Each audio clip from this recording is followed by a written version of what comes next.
Olá, boa noite! Sejam todos bem-vindos para a live. Hoje nós vamos falar sobre estratégias para regular o intestino preso. Então, o que a gente vai aprender hoje, né? Quais são as principais causas da constipação? Porque aqui você já vai aprender se você realmente já investigou tudo que era para investigar ou não.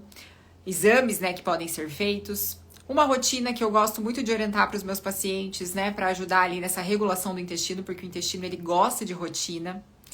A alimentação, né, estratégia de alimentação, então a gente vai conversar aqui hoje sobre ideias de café da manhã, ideias de almoço, de lanche, de jantar, o que a gente pode comer para né, estimular esse intestino a funcionar melhor. E também como que o Calm Gut pode ajudar, como que principalmente o magnésio, né, um suplemento, é uma maneira de você suplementar algo que é muito bom, né, para o intestino preso. E aqui, então, a gente vai começando a falar um pouquinho sobre as principais causas. Pode ser que existam outras, né, aqui, mas aqui eu trouxe as principais. E a gente não tem como não falar, basicamente, né, da falta de água e de fibras.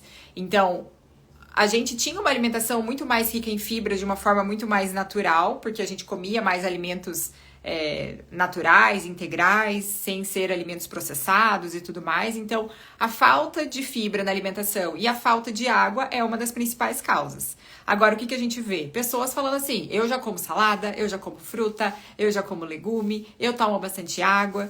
Parece que quando eu começo, meu intestino melhora e depois ele dá uma travada de novo, né? Então isso é bem comum também das pessoas se queixarem. Então é lógico que se você já faz isso, se você já tem uma alimentação saudável e mesmo assim o seu intestino é preso, então existe algum outro motivo. A gente tem que pensar também quando que tudo isso começou. Será que isso começou na minha infância? Ah, eu tenho intestino preso desde que eu era bebê. Então, quando a gente pensa em intestino preso desde que eu era bebê, uma criança e tudo mais, a gente vai pensar muito em uma alergia alimentar, né? Que tá ali no finalzinho, não sei se vocês conseguem ler, né? Mas alergias ou intolerâncias alimentares.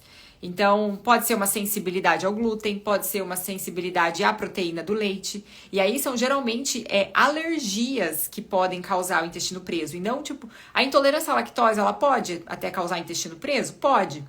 Mas é muito mais comum a gente ter uma alteração de intestino preso por conta de uma alergia à proteína do leite, uma alergia à soja, ao milho, ao trigo, que pode causar principalmente aqueles cocôs tipo mais bolinhas e tudo mais. Então a gente sempre vai pensar nisso, né, quando é criança, quando vem desde a infância.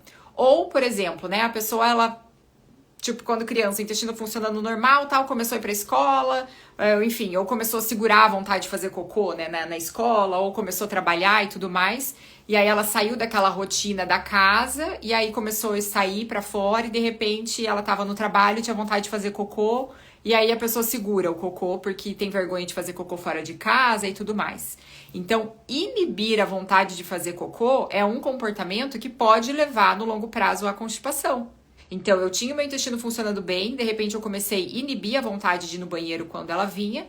Aquele cocô que fica ali parado ali no reto, aquela musculatura ela vai se acostumando com aquele volume de fezes ali, e aquilo ali vai alterando toda aquela musculatura ali do reto e tudo mais, e pode causar um problema, a gente chama, né, de dissinergia do assoalho pélvico. Então, eu posso ter um problema ali em relação a isso.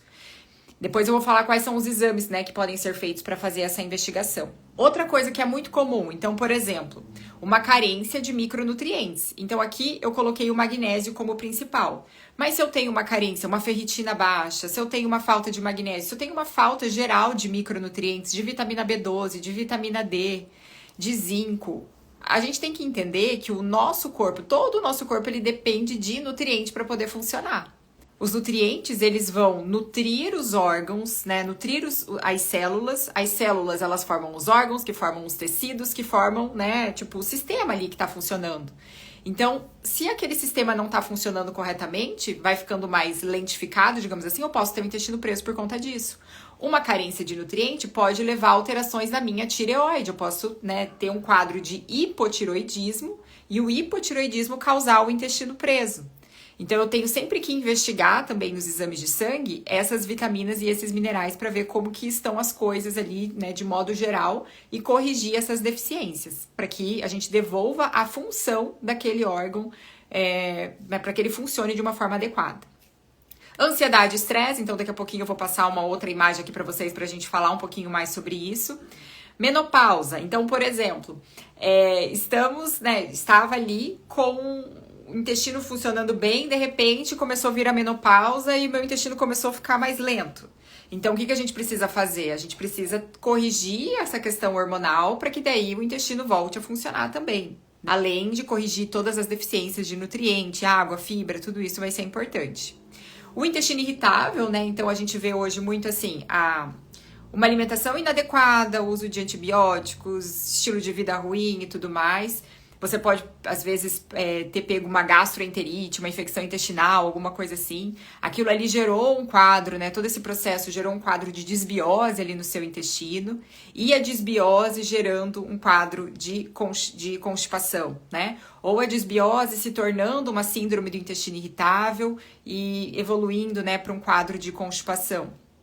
A gente vê também que a constipação pode levar à desbiose também. Então, as duas coisas se retroalimentam, né? Porque não tem como a gente pensar que o intestino que tá preso com um acúmulo de fezes ali, tipo, por uma semana, por 3, 4 dias, não tenha desbiose, porque é lógico que tem. Porque através das fezes a gente está eliminando bactérias, a gente está eliminando toxinas, e aí quando as fezes ficam paradas ali no intestino por mais tempo, você fica ali reabsorvendo aquelas toxinas e proliferando mais esses micro-organismos.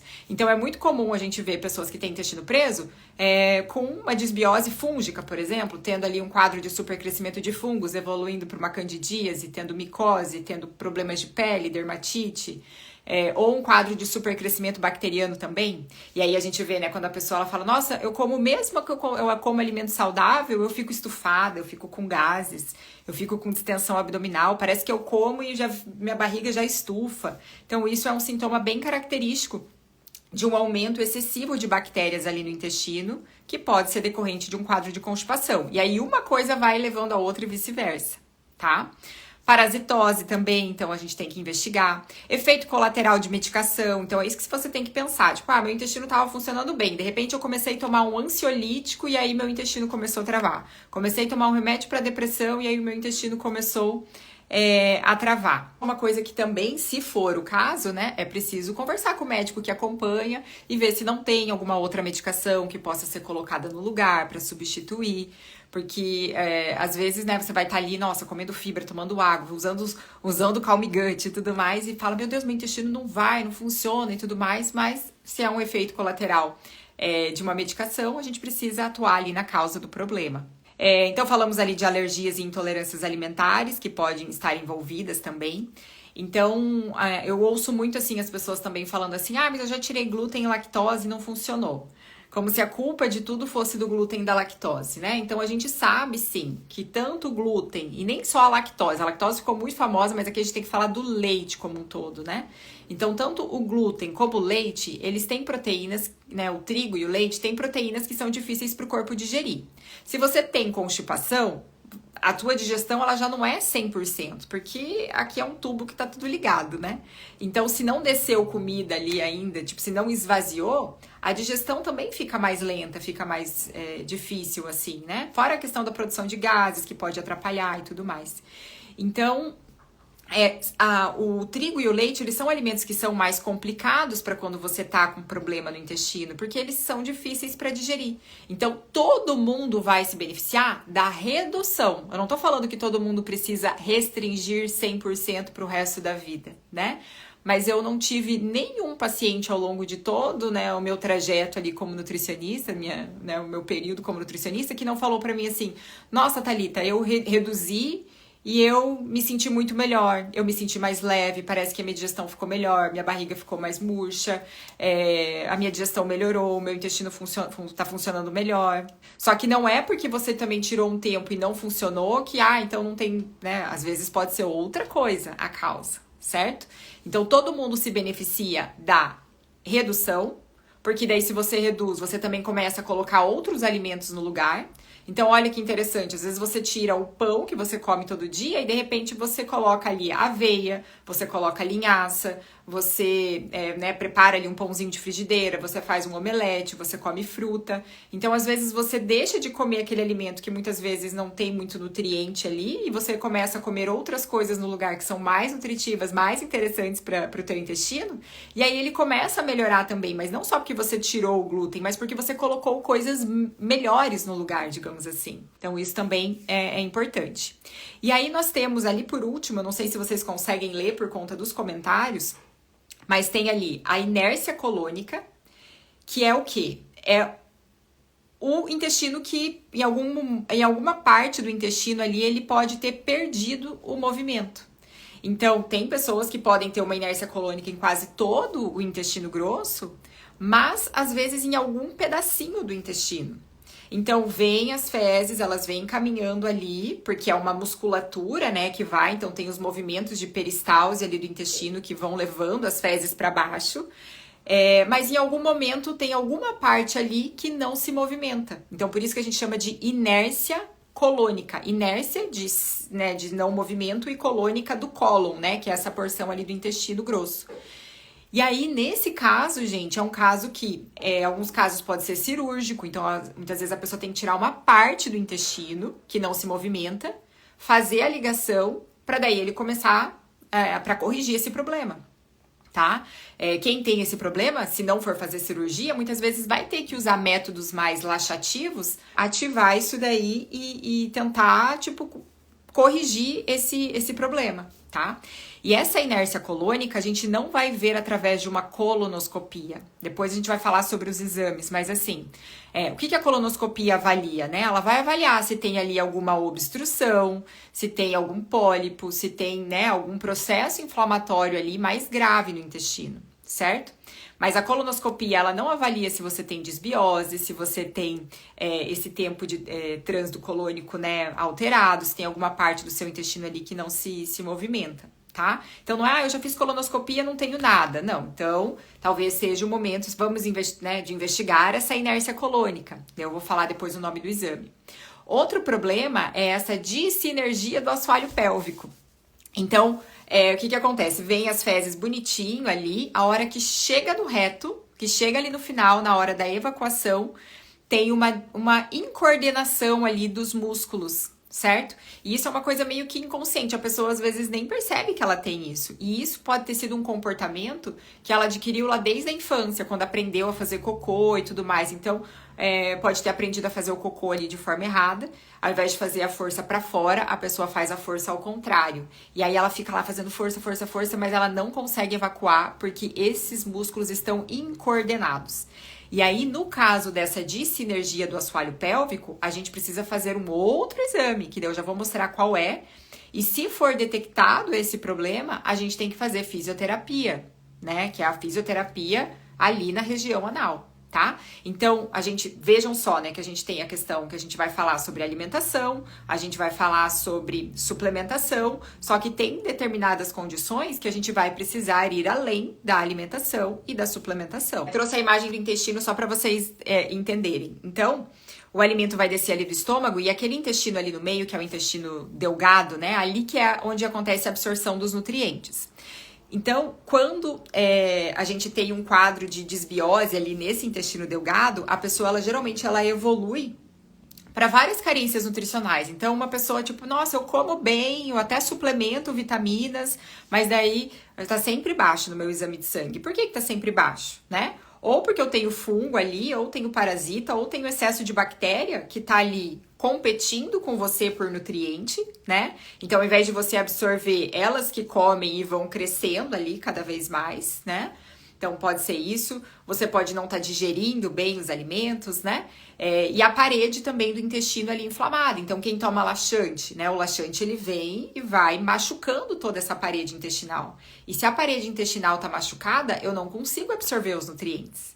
Então, isso aí é bem importante. Aí a pessoa evolui para cansaço, queda de cabelo, indisposição. Ela pode evoluir para um quadro de ansiedade, de depressão. ela começa a ter sintomas, né, vamos colocar assim, de ansiedade e depressão, mas não porque, isso eu não tô afirmando, né, mas eu tô querendo dizer assim, não que de fato ela tem, às vezes ela tá com sintomas por uma falta de nutriente. Porque a gente precisa de nutriente para formar as substâncias boas para o cérebro funcionar bem. Para você ter memória, para você ter energia, ter disposição, para tudo, né? Para a tireoide poder funcionar. Então, quando começa a ter vários problemas de saúde ali empilhados um atrás do outro e ainda tem intestino preso, o que a gente tem que começar a tratar primeiro? O intestino preso. Então, tratar a parede do intestino, tratar esse intestino, para que você consiga absorver melhor os nutrientes e aí todos os teus órgãos comecem a funcionar, né, de uma forma mais eficiente. Aqui, né, que eu queria falar sobre essa questão do intestino preso e da ansiedade. Isso aqui é uma coisa muito comum, né? Quem tem intestino preso, é difícil a pessoa que fala assim, nossa, eu tenho intestino preso e eu não sou ansiosa. A pessoa tem ansiedade, ou ela tem depressão, ou ela é irritada, mal-humorada, ou ela tem dor de cabeça, ou ela tem cansaço, fadiga extrema. Então, sempre tem alguma coisa que envolve esse eixo intestino e cérebro. É assim, é unânime, é unânime. E por que que isso acontece, né? Todo mundo aqui já ouviu falar da história do intestino, que é o segundo cérebro e tudo mais. Então, existe uma ligação entre esses dois órgãos. Assim como o intestino tá ligado com o fígado, tá ligado com a tireoide, tá ligado com os seus ossos, tá ligado com os seus músculos, tá ligado com tudo, tá? Só que existe uma ligação aqui já muito bem documentada, né, entre intestino e cérebro. E não é só intestino e cérebro. Intestino, microbiota e cérebro. Então, as fibras, então assim... As fibras que a gente come na alimentação. Às vezes as pessoas falam assim pra mim, eu já como bastante fibra e meu intestino não funciona. Então, tipo, até parei de comer, assim, não como, porque pra mim não funcionou. Gente, peraí. A fibra, ela não é só pro intestino funcionar bem. A fibra, ela vai nutrir as suas bactérias, tá? Bactérias boas. As bactérias boas vão produzir substâncias boas dentro do seu intestino. E essas substâncias boas vão ser importantes ali para a síntese de serotonina, de dopamina, de melatonina, de GABA, que é outro neurotransmissor do relaxamento. E não que esses neurotransmissores eles vão sair do intestino e ir para o cérebro, mas existe uma sinalização. Então, se eu tenho uma boa produção desses neurotransmissores no intestino, há uma comunicação para o cérebro e a gente vê que existe essa relação de uma maior síntese pelo cérebro desses neurotransmissores quando eu tenho um intestino saudável. Assim como quando eu tenho um intestino que está preso, um intestino que está inflamado, com desbiose, há também uma sinalização para o cérebro, né, um aumento de inflamação no cérebro, que a gente chama de neuroinflamação. E aí por isso que a pessoa começa a ter todos esses problemas ali relacionados a saúde mental, a saúde cerebral. Então, por isso que existe essa ligação também. Então, eu preciso começar cuidando daquilo que eu como, porque também esses neurotransmissores ali do bem-estar, a gente tem que pensar o seguinte, que eles são formados por proteínas, por vitaminas, né? Eu preciso desses nutrientes para ter essa formação. Então, comer bem não é só parar para o intestino funcionar, para dar estímulo para o intestino, né, funcionar, mas é também para nutrir dar substrato para o corpo formar essas substâncias. E as bactérias fazem parte disso. Então, se eu tenho uma alimentação diversificada, uma alimentação variada, uma alimentação colorida, se eu tomo água, se eu cuido do meu estresse, do meu sono, se eu faço atividade física, tudo isso ajuda a modular a sua microbiota, deixar a sua microbiota mais saudável, automaticamente vai produzir melhor essas substâncias, tá? E reduzir essa questão da ansiedade, todas as questões ali a nível cerebral, emocional e tudo mais. E aí, também outra questão que eu sempre vejo, assim, de dúvidas, assim. As pessoas perguntam assim, tá, eu tenho intestino preso. Será que eu tenho desbiose? Olha, com certeza, tá? A gente só não sabe exatamente, sem avaliar de uma forma mais específica, qual é exatamente o tipo de desbiose que você tem. A gente até consegue, por alguns sinais e sintomas, ter uma suspeita e, né, tratar ali pela clínica. Mas tem intestino preso, tem desbiose, não tem como. Porque se eu fico ali com acúmulo de bactérias ali, bactéria tem... fezes tem bactéria, tem resíduos, né, que não foram ali absorvidos e tudo mais, e aquilo ali vai dando espaço, vai, né, fazendo proliferação de mais bactérias ali. Então, é importante regular esse intestino, para que eu consiga também ter uma microbiota mais saudável, não ter tanto acúmulo de toxinas ali também no meu organismo, e aí eu, né, conseguir ter melhora também desses sintomas. Então, a gente pode, né, pelo acúmulo de toxinas no corpo, ter mais dor de cabeça, eu posso ter mais dores musculares, dores articulares, eu posso ter mais cansaço, eu posso ter mais inchaço, né? Não só inchaço abdominal, mas inchaço no corpo mesmo, né? Então, acordar mais inchada e tudo mais, né? Então, tudo isso pode ser decorrente aí de acúmulo de toxinas. E a nossa tireoide, eu sempre falo, né, que ela é uma esponjinha. Então, a tireoide, ela é muito sensível a essas toxinas. E aí, por isso que existe também muita ligação, né, do intestino com a tireoide. Porque eu posso ter um hipotireoidismo e o hipotireoidismo deixar meu intestino mais lento. Se eu tenho um intestino preso e mais acúmulo de toxinas, essas toxinas vão piorar também a minha tireoide. Então, é uma via de mão dupla que vai, né, acontecendo ali. E aí, então, aqui eu trouxe alguns exames que eu acho que é importante, assim, até se vocês quiserem fazer um printzinho, né, desses nomes aqui e tudo mais, para que vocês tenham essas informações e vejam se vocês já fizeram esses exames, né, e tudo mais. Então, a gente vai fazer exames gerais de sangue, TSH, que para avaliar a função da tireoide é muito importante, então o ideal ali é de 1 a 2,5. Então, se eu tenho um TSH ali 3,5, 4, por mais que isso não seja, assim, já um diagnóstico de hipotiroidismo para os médicos, né? Na nutrição funcional, na medicina funcional, a gente já vê na prática que as pessoas elas já têm sintomas de hipotiroidismo mesmo com TSH de 3,5. Então, o intestino já pode ficar mais lento, a digestão pior, queda de cabelo, cansaço, né, a pele mais seca, todos aqueles sintomas característicos do hipotiroidismo.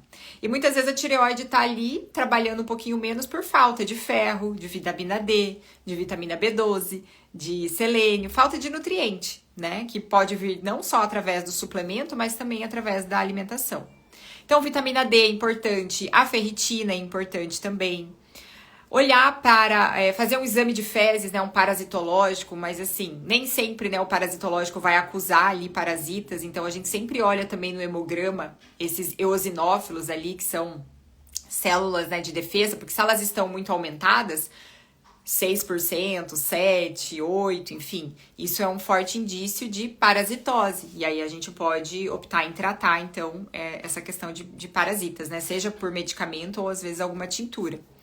Avaliar se tem doença celíaca, se tem intolerância à lactose, é importante. A questão da menopausa, porque daí muitas vezes é uma questão hormonal e aí precisa do médico ali atuando junto, né, para fazer a reposição dos hormônios. Aí nós temos ali no final que eu coloquei a manometria anorretal. Essa manometria, ela que vai avaliar aquela disfunção ali do assoalho pélvico. Então, para ver se tem ali uma incoordenação dos músculos, como que tá a pressão ali dos esfíncteres, né? Então, tem casos de pessoas às vezes, que têm diarreia que tá muito solto, e aí tem que fazer a fisioterapia para melhorar. E tem casos onde ela tá ali muito, né, contraída, não consegue relaxar aquela musculatura, e aí tem que fazer fisioterapia para coordenar esses movimentos novamente. Por exemplo, se você já fez colonoscopia e não apareceu nada, se você já fez esses exames e não apareceu nada, é interessante você conversar com o médico que te acompanha e falar, olha, será que não seria interessante? Porque eu sinto que eu tenho que fazer muita força para evacuar, que eu tenho que, às vezes, ajudar com a mão, a tirar. E às vezes eu sinto que tem um esvaziamento incompleto, então é interessante falar com o médico a respeito desse exame. Aí a gente tem esse tempo de trânsito colônico, que é justamente aquele que vai avaliar aquela inércia colônica, tá? Para ver se tem aquele movimento correto ali da musculatura do intestino, ou se tem alguma parte que não tá se movimentando. E a gente tem também, assim, o teste respiratório para investigar o supercrescimento bacteriano, que é o SIBO. Não sei se todo mundo sabe o que é, às vezes já devem ter ouvido eu falar outras vezes, né? Mas que é quando eu tenho um aumento de bactérias ali no meu intestino delgado, isso pode também ocasionar essa constipação. E a gente pode também, acabei não colocando aqui, fazer aqueles testes genéticos de microbiota. Então, o teste genético de microbiota, ele vai avaliar bem certinho quais são as bactérias que você tem ali no seu intestino, a proporção entre elas, se tem alguma bactéria, né, um aumento de bactérias não tão favoráveis à saúde, se tá faltando alguma bactéria boa, então isso também pode trazer respostas aí pra gente sobre... Então, é ajustar a microbiota, ajustar a alimentação, manter uma suplementação adequada para que a gente consiga, então, fazer esse intestino funcionar. E essa questão ali do magnésio, quem já é paciente ou que é aluna do programa, dos cursos que eu dou e tudo mais, sabe que eu sempre indico o magnésio para quem tem intestino preso. E por isso que surgiu também a ideia do produto, né? Porque eu sempre passava glutamina, magnésio, ajustava as vitaminas, né? Eu colocava algum agente antimicrobiano para melhorar essa qualidade da microbiota. E foi por isso que surgiu até o Calm Gut, né? Justamente com essa proposta, com essa ideia de ter esses ativos juntos e que isso estimulasse ali, então, o intestino a funcionar de uma forma melhor e que tratasse, né, essa parede intestinal. Então, a gente vai falar depois, né, ali da suplementação, mas agora eu quero falar aqui um pouquinho sobre a questão da rotina. Então, o intestino, ele gosta de rotina, tá? Então, a rotina, ela já nem começa pela manhã. A gente tem que pensar ali na questão do sono. Então, o sono, ele é fundamental para a modulação da microbiota e para a regulação do intestino também. Então, eu preciso, né, me organizar para dormir de 7 a 8 horas, geralmente é o que a gente recomenda. É lógico que às vezes tem pessoas que falam, eu durmo menos e fico bem. Então, tá. Né, mas em média aí de 7 a 8 horas. No outro dia pela manhã, já falei várias vezes isso, quem me acompanha aqui já há mais tempo vai saber dessa fala, mas assim, de manhã é o horário onde os movimentos intestinais estão aumentados, tá? Então a gente tem um maior movimento intestinal ali pela manhã. Então, acordar de manhã, fazer raspagem da língua, tomar água em jejum, pode ser uma água numa temperatura ambiente ou uma temperatura morna também, para dar esse estímulo.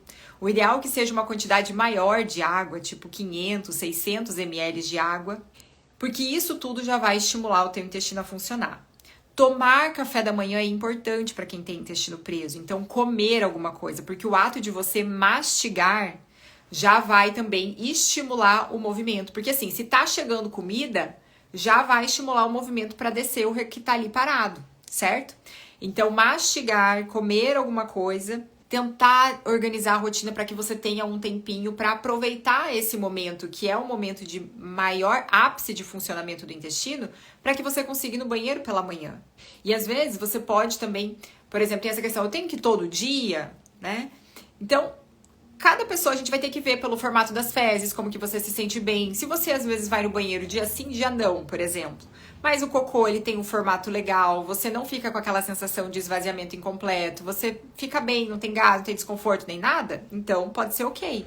Agora, se você fica com o intestino preso e você tem todo esse desconforto, então isso já mostra que não tá legal, né? Então não significa, tipo assim, a gente não avalia só o intestino, se ele tá saudável ou não, pelo número de vezes que você vai.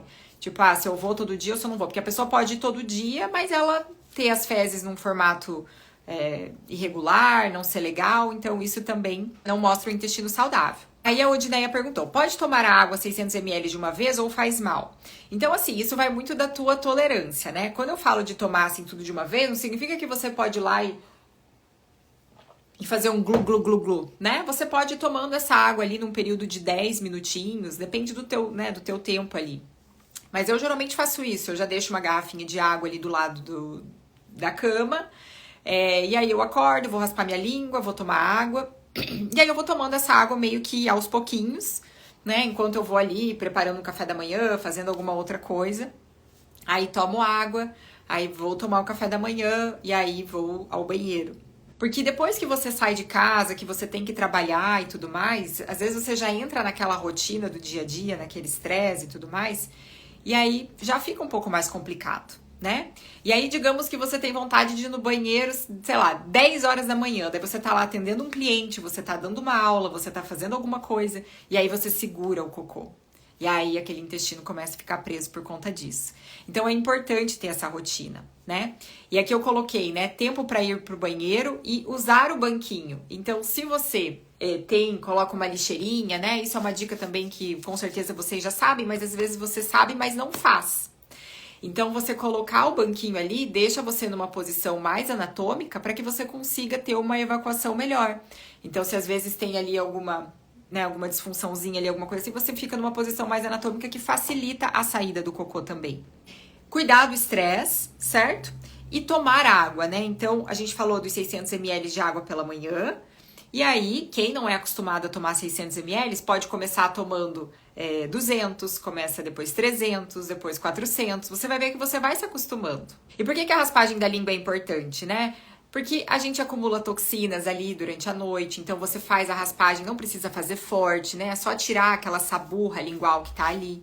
Então você tá removendo toxinas ali também, e você também tá ali estimulando os seus órgãos indiretamente. Então só o fato de a gente melhorar o nosso processo digestivo, isso também já contribui pro nosso intestino, porque começa aqui na boca e termina lá no ânus, tá?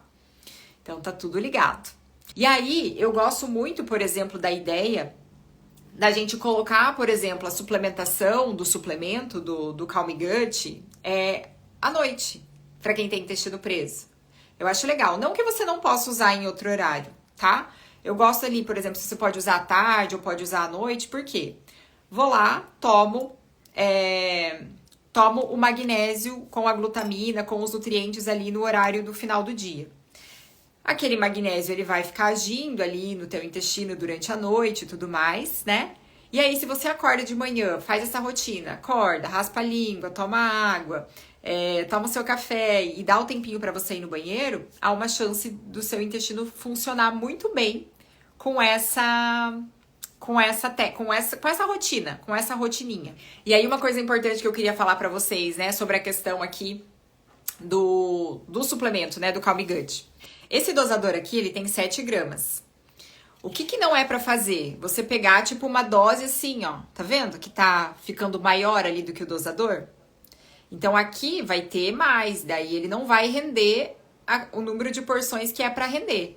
Eu fui pesar essa semana, né? Porque eu queria ver, assim, quanto que realmente tem 7 gramas, né? Então, você pode pegar um dosadorzinho, tipo, um pouquinho menos, assim, sabe? Tipo, um pouquinho pra baixo, assim, não sei se dá pra ver. Não precisa ser cheião, assim. Porque daí, se você pega cheio, você vai ter ali umas 9 gramas. E aí, as 9 gramas não vão fazer ele render 25 dias. Então, se atentem a isso. Eu gosto de diluir em mais água, porque daí eu gosto do sabor menos doce. Porque se você coloca, tipo, a dose inteira e coloca pouquinha água, eu acho que fica muito doce daí. Então, eu gosto de colocar mais água e vou tomando, né? Depende se você é mais formiga ou não. E aí dá pra bater com suco também. Então, por exemplo, né, vamos pensar em constipação. Eu posso bater com suco verde, eu posso bater ali com mamão, né? Vou pegar um mamão, uma laranja, vou colocar o Calm Gut e mais água. Então vamos lá, vamos começar a falar de alimentação. E assim, parece isso aqui, tipo aquela coisa meio, meu Deus do céu, lá vem, Thalita, não tem nenhuma novidade? Depois a gente vai pensar, vamos montar juntas aqui um cardápio, né, pra um dia ali pra regular o intestino preso. Mas assim, a gente precisa consumir, a gente coloca aqui de 3 a 4 porções de frutas por dia, né? Então, uma porção de fruta significa o quê? Eu brinco que tipo, né, é a palma da mão fechada, assim, né? Então, é uma unidade ou uma xícara de chá de fruta picada. Então, se você acorda, né, se de manhã você come uma fruta, se à tarde você come outra fruta, se à noite você come uma outra fruta, por exemplo, você já tem ali 3 porções, pelo menos, de frutas ao dia, que é bem interessante. E aí, eu não sei aqui se vocês têm muitos gases, muita distensão, porque daí eu vejo isso. Então, qual fruta é melhor? Então, pro intestino preso, a gente vê que as melhores são mamão, ameixa, kiwi, né? O próprio abacaxi, que é uma fruta que ajuda bastante na questão da digestão. Mas, a gente pode também consumir a laranja, né? Principalmente ali a laranja com bagaço. A manga é interessante. Agora, algumas pessoas, o abacate também é interessante, né? Então, quando tem um pouco mais de gordura na alimentação, isso também é importante. Só que algumas pessoas, às vezes, vão ter algum desconforto. Ai, Thalita, eu como abacate, fico estufada. Eu como maçã, fico estufada. Porque, muitas vezes, esses gases, eles não são reflexo, necessariamente, tipo, só a culpa do alimento. Mas é que como você não consegue ir no banheiro, daí vai ter produção de gases, porque daí vai ter uma maior fermentação ali. Só que a gente pode também reduzir temporariamente esses alimentos que a gente já sabe que tendem a ser mais fermentativos, né? Como, por exemplo, melancia, maçã, pera, tá? Então, se tem alguma fruta que você percebe, né, que estufa mais, te fermenta mais, você pode dar uma reduzida nela e priorizar as outras. Então, eu vejo que, assim, é muito seguro, pensando nessa questão ali de gases e intestino preso, que você coma melão, banana, mamão, kiwi, tá? São frutas que são bem seguras. Em relação aos vegetais, então assim, vegetais verdes escuros, por que que eles são bons? Porque eles têm magnésio. Então, arroz integral, não é que só por conta da fibra, mas o arroz integral ele tem magnésio.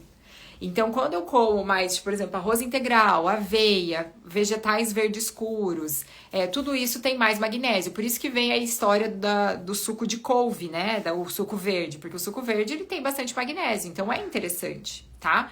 E você não precisa tomar esse suco, por exemplo, só pela manhã. Às vezes você pode colocar isso aí no horário da tarde também, colocar à noite, não tem problema. Desde que você consuma esses alimentos. E lógico que a gente precisa também dos outros coloridos. Então, eu tenho que ter alguma coisa alaranjada, eu tenho que ter alguma coisa roxa. Então, né, você pode fazendo essa variação aí ao longo da semana.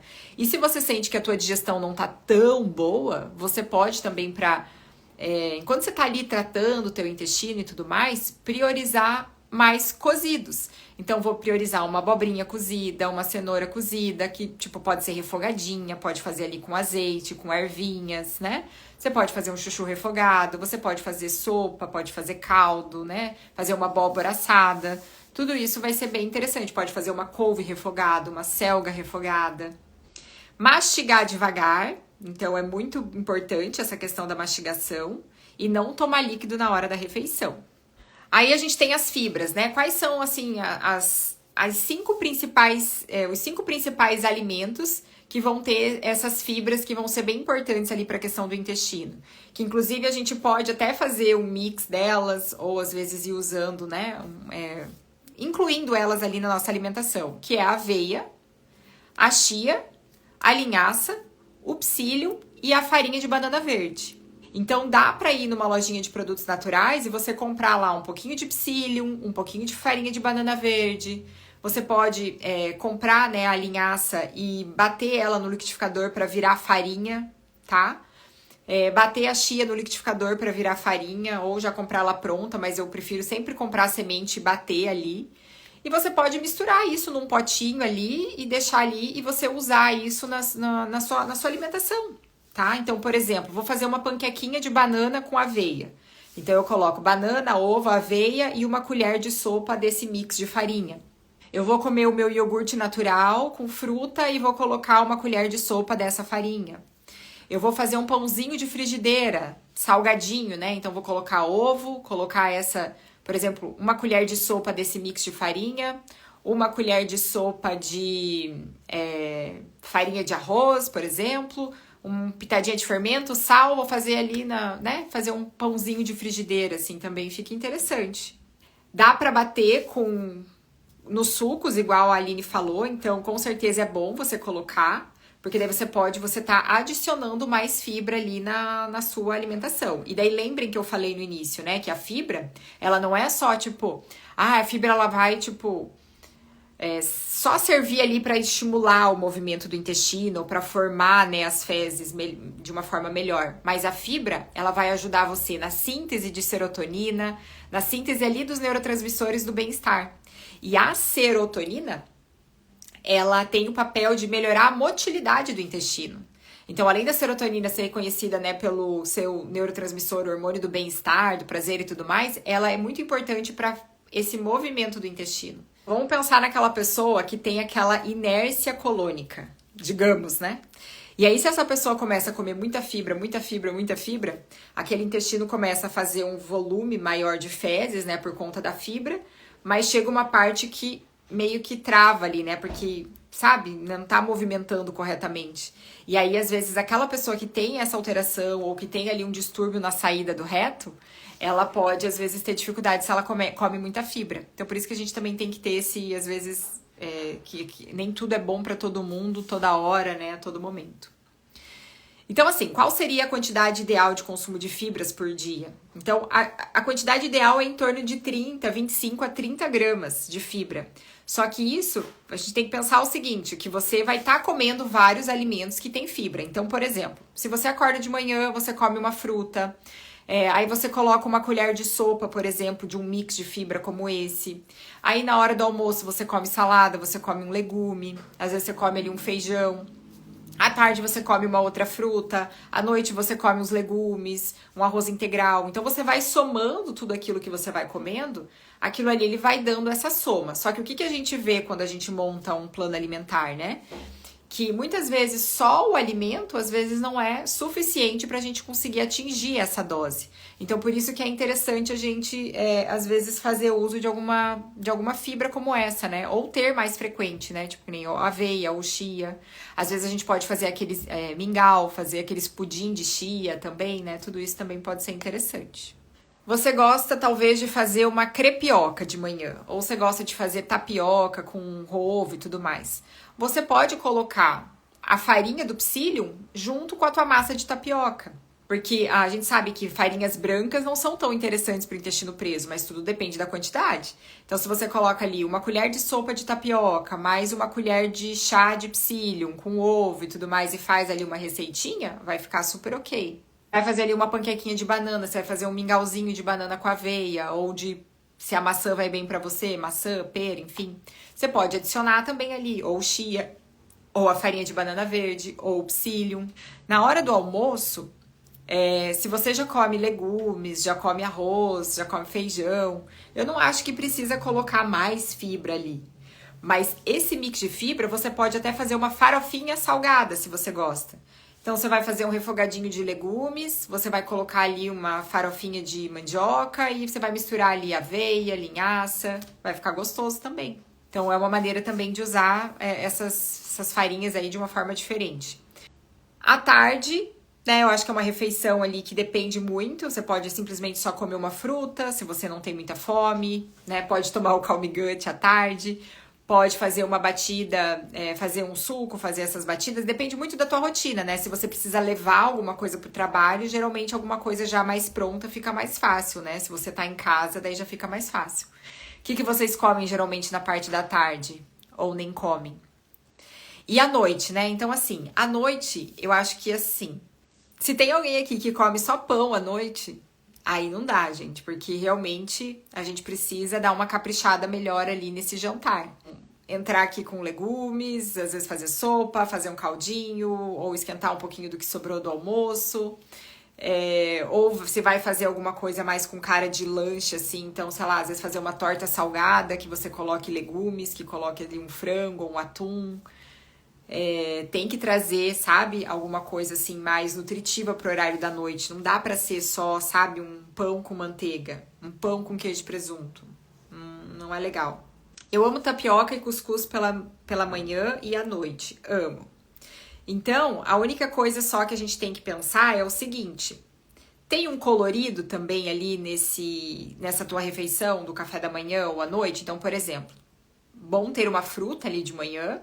E à noite, se você vai fazer uma tapioca, fazer um cuscuz, seria interessante que você colocasse ali uma rúcula, um tomate, sabe? Misturasse ali alguma coisa, uma proteína pra você. Então, vou fazer um franguinho desfiado com uma cenourinha ralada, alguma coisa assim. Ou vou fazer um patezinho de atum com cenoura, né? Fazer um patê de atum com iogurte, vou colocar uma cenourinha, uma beterraba ralada e vou rechear isso na minha tapioca. Então, tem que trazer um pouco desse colorido ali. Que aqui, gente, quando a gente fala desses alimentos, mais uma vez, a gente falou da fibra, né? Para fazer essa modulação da microbiota. Mas não é só fibra que modula a microbiota, é o colorido do alimento. Então tem esses compostos, né, que a gente chama dos polifenóis, e esses polifenóis eles vão estimular o crescimento de bactérias benéficas ali no intestino.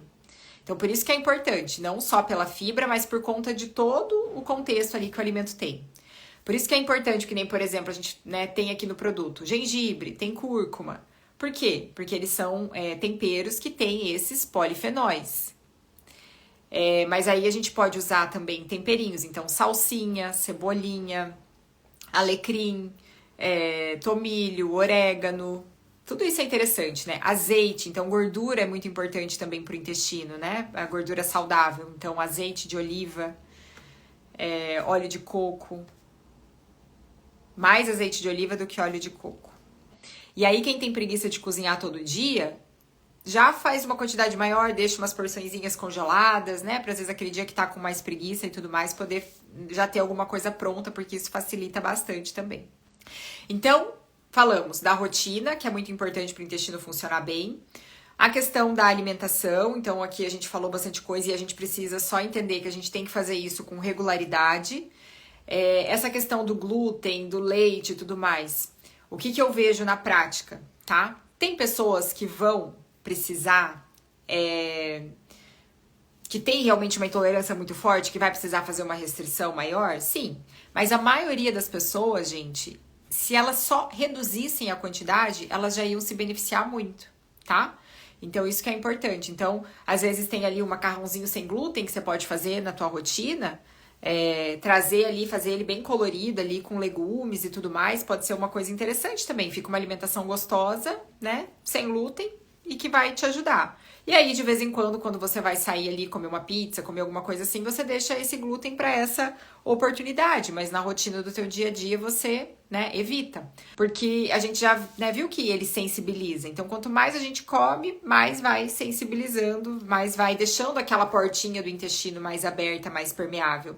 Então, se eu reduzo, né, e junto disso eu uso ali ativos para melhorar, então eu consigo ter um equilíbrio. Então, vamos lá. Então, falamos ali da alimentação e aí sobre a questão da suplementação. Então, como que a glutamina pode ajudar quem tem intestino preso, né? Então, aqui a gente vai falar um pouquinho dos ativos que tem no Calm Gut e que podem auxiliar no processo ali de constipação. Então, quando a gente começa a ficar com o intestino preso, com desbiose, a gente começa então a ter um quadro, né? Assim, a gente pode começar a desenvolver um quadro de permeabilidade do intestino. Então, aquela paredinha do intestino começa a ficar mais abertinha. E a glutamina, ela vai ajudar a fechar essas junções entre as células, deixando esse intestino mais íntegro, né? Mais saudável e tudo mais, e melhorar a função do teu sistema imunológico também. Então, a glutamina não é que ela vai soltar o intestino, mas ela vai ajudar a consertar essa parede intestinal que ficou danificada por conta de um quadro de constipação, de desbiose, de inflamação ali no intestino. E muitas pessoas, né, assim, por conta disso, elas falam, nossa, eu comecei a usar glutamina e eu sinto que o meu intestino funciona melhor, eu me sinto melhor com glutamina. Então, eu posso manter o uso? Pode manter, tá? Então, o suplemento, ele tem glutamina na composição. Aí, o grande, né, também um outro carro-chefe aqui que vai ajudar na questão da motilidade do intestino é o magnésio. Então, ali naquela porçãozinha de 7 gramas, a gente vai ter 300 miligramas de magnésio, que é uma dose que, para a maioria das pessoas, é uma dose bem ok. Então, se você tem ali a alimentação que a gente falou, tem as folhas verdes escuras, você come aveia, você tem uma linhaça, você tem gorduras boas na sua dieta, você come frutas, e junto disso você tem uma suplementação ali de magnésio, o magnésio ele vai ajudar na melhora da motilidade intestinal, ele vai ajudar a manter as suas fezes mais hidratadas também, porque ele atrai mais água ali para as fezes. Ele vai ajudar na síntese ali de serotonina, então a serotonina também vai ajudar na motilidade intestinal. Ele vai ajudar também na regulação do humor, na melhora da ansiedade, então você também acaba conseguindo ter uma dieta, quando você é menos ansiosa, você consegue também ter uma dieta mais saudável, que você acaba não se descontrolando tanto. Então, indiretamente, ele também acaba contribuindo. Você dorme melhor também quando você suplementa magnésio, então se você dorme melhor, teu intestino fica mais saudável. Então, ele ajuda tanto diretamente na motilidade, como também indiretamente por outras vias. Aí a gente tem o própolis, né? Então, o própolis, ele é um ativo que tem essa ação de reduzir bactérias ruins, vírus, parasitas, fungos. Então, ele ajuda no equilíbrio da microbiota intestinal também. É lógico que a gente precisa de todo um contexto também, né? Para melhorar ali a qualidade da microbiota. Não é só tomar própolis que vai resolver todo o problema, é junto com a alimentação saudável.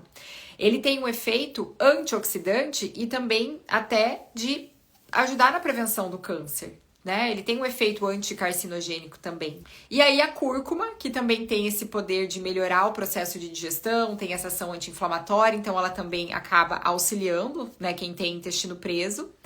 E aí a gente tem também o gengibre. Então o gengibre, eu gosto muito de utilizar o gengibre. Tanto que a gente poderia também, por exemplo, às vezes fazer um suco, né, que você quisesse bater aqui o Calm Gut e colocar, por exemplo, mais uma rodelinha de gengibre, se você gosta, né, então abacaxi com gengibre e Calm Gut. ou fazer chá, né, usar o chá do gengibre também na sua alimentação, e aqui como ele vai estar ali junto no suplemento. Então o gengibre ele também estimula essa peristalse, né, do intestino, ele acelera o processo de digestão e de movimento ali do intestino. Além de ter uma ação também ali antimicrobiana. A vitamina D, que é importante também para a função ali do sistema imunológico e do intestino. E as outras vitaminas vão atuar no reparo da parede intestinal, indiretamente acaba contribuindo também ali pro intestino.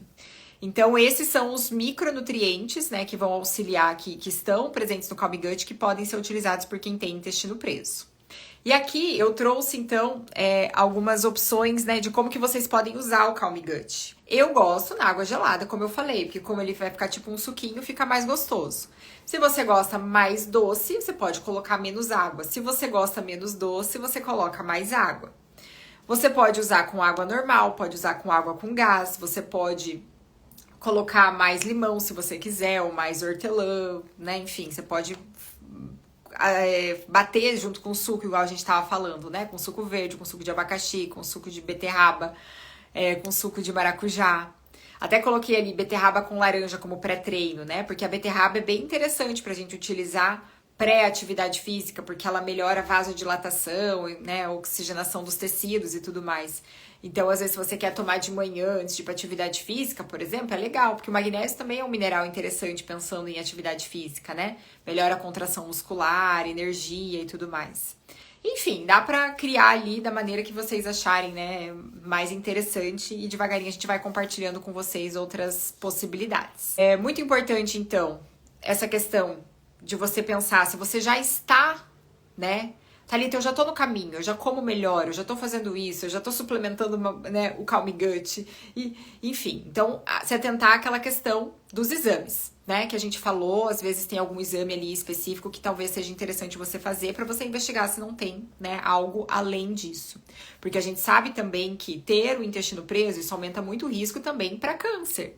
Então, a gente já sabe que a partir dos 45 anos é importante fazer colonoscopia se você ainda não fez, né? Fazer uma colonoscopia. Mas a colonoscopia ela não vai mostrar todos os problemas que podem ser relacionados, né, à constipação. Tem outros exames específicos, tá? E aí, beleza. Então, vamos começar a colocar em prática. A rotina, então eu vi que a Renata colocou, fazer a rotina logo ao acordar, isso realmente é muito importante, tá? Ter esse tempo de qualidade para você ir ao banheiro, você tomar essa água de manhã para que você já comece a estimular, né, o funcionamento do seu intestino. Você comer melhor e entender que comer melhor, né, que a Ana Paula colocou ali, não é só pensando, eu vou comer só fibra para o intestino funcionar. Não, mas tem que pensar que toda alimentação, ela, né, os alimentos ali de melhor qualidade, eles vão nutrir todos os teus outros órgãos e sistemas, enfim, e tá tudo ligado. Nosso corpo não é só o intestino, né? Não é só a tireoide, não é só a mente. Tudo precisa funcionar em harmonia para funcionar bem, né? Para você ter uma boa síntese ali de neurotransmissores, para você se sentir bem, ter energia, ter disposição, até para você conseguir fazer atividade física também, porque eu vi que alguém colocou aqui, né? A Joyce colocou, fazer atividade física e aumentar a quantidade de água. Então, todos esses pequenos passos somados que vão fazendo a diferença. E isso tem que se tornar um hábito. Tem que se tornar um hábito. Então, por mais desafiador que seja, muitas vezes, né? Isso tem que se tornar um hábito para que você, então, continue tendo esse resultado, tá? Comer as coisas boas que você falou, como dica para nossa saúde intestinal, que vale para nossa vida, na minha opinião, com toda certeza. Que bom. Tomar o Calm Gut, usar o Calm Gut, muito bem. Então, gostei ali das metas de vocês, quero ver vocês colocando em prática. E conforme o Calm Gut for chegando aí na casa de vocês, que vocês forem tomando, vão testando, vendo a maneira que vocês mais gostam de usar, né? Que nem eu falei, pode ser usado de manhã, à tarde, à noite, veja como é que fica melhor pra você. E a gente vai conversando pra vocês irem dando aí o feedback do que vocês estão achando e tudo mais, porque a opinião agora de vocês também nesse início é bem importante. Então é isso, gente. Beijo grande pra vocês, fiquem com Deus, boa noite e até mais.